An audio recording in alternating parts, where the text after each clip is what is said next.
Hello everyone, welcome to another video of Legendary Game of Heroes. Today I plan on talking just for a couple quick minutes about expeditions, what they are, what you use them for, and how they can usually help you along pretty well. So, an expedition, you'll see it in between every single event. It usually shows up just for a day, you don't really get too much time to do it. You get free maps, or if you really want, you can buy more for 50 gems a piece. I don't recommend buying more unless you really want to get to the top amount of points. What it is it's a collection of towers that you can play using the maps, which give you keys, and you get different points for each tower. And when you beat the tower, you'll get an extra amount of points.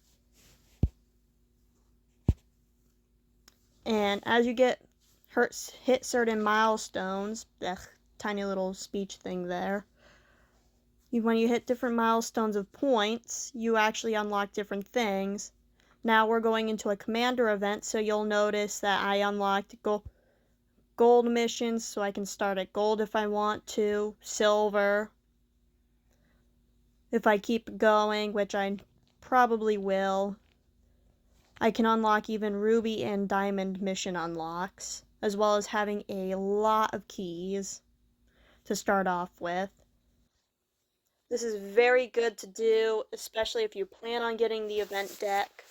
I'm going to do all of these, but I'm not entirely sure yet if I plan on getting the deck. We have to see what it is tonight. It is a holiday deck, so it could be either really good or really bad.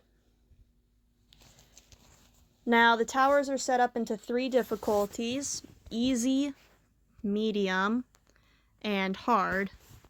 For each difficulty, you'll notice that there's a tower for each affinity. Which ones you see is dependent on which maps you get.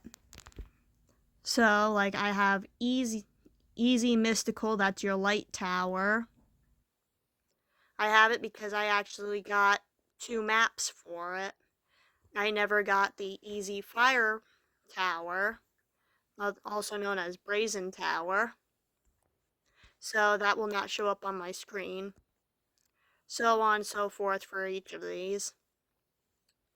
And now, as you play, there's a couple differences between each difficulty.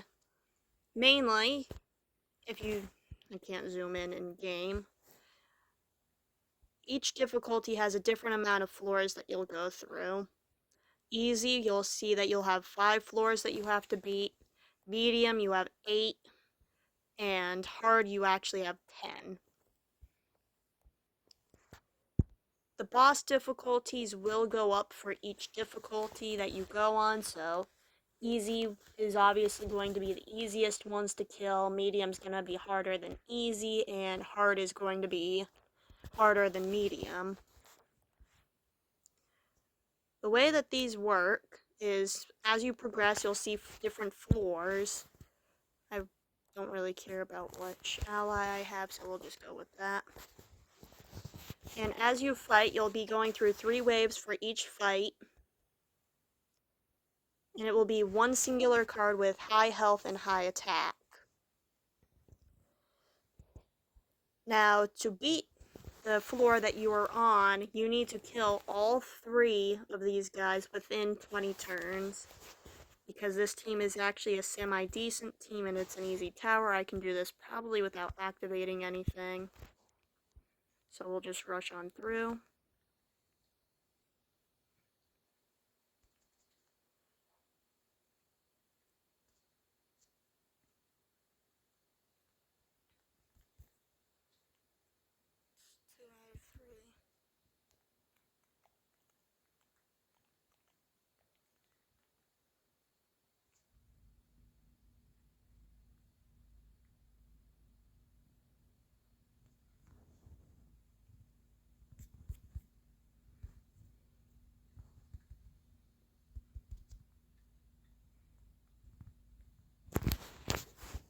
So as you can tell, easy is very easy once you get a deck.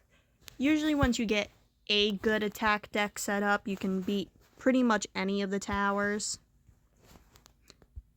So you can tell I beat 4 out of the 5 floors. The final floor, so this is 5 for easy, 8 for medium, and 10 for hard, will always be a boss. The amount of health that you have on this boss is going to depend on which tower you're in. Again, easy has the lowest health, medium has a little bit more, hard has the most. Actually, I could really run with that team too, but I like this one. The way this works, it's very similar to your traditional Slayer or Commander Guild boss, in which that you can use a key to battle it. And you're given 30 seconds to try and kill it. Now, this is an easy boss. Just to ensure I get the kill, that's all I need.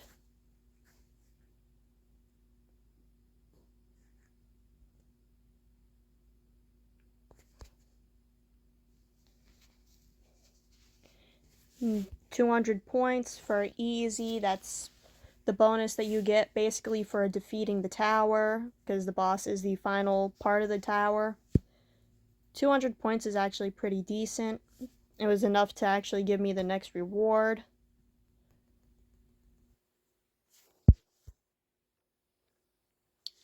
If you have extra maps, like you can see I still have 1 extra mystical map, you can give it to your guild mates.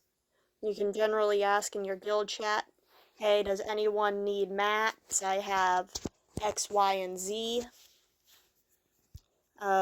Earlier I actually asked if anyone really needs anything, so people have been pretty quiet. I guess everyone's gotten really good with their maps. It's usually very easy to get what you need, because not everyone goes all the way up to the final stage, but yeah, that's pretty much it. Medium's a little bit harder. Do any of these actually need keys for me to show? No. Actually, this one does.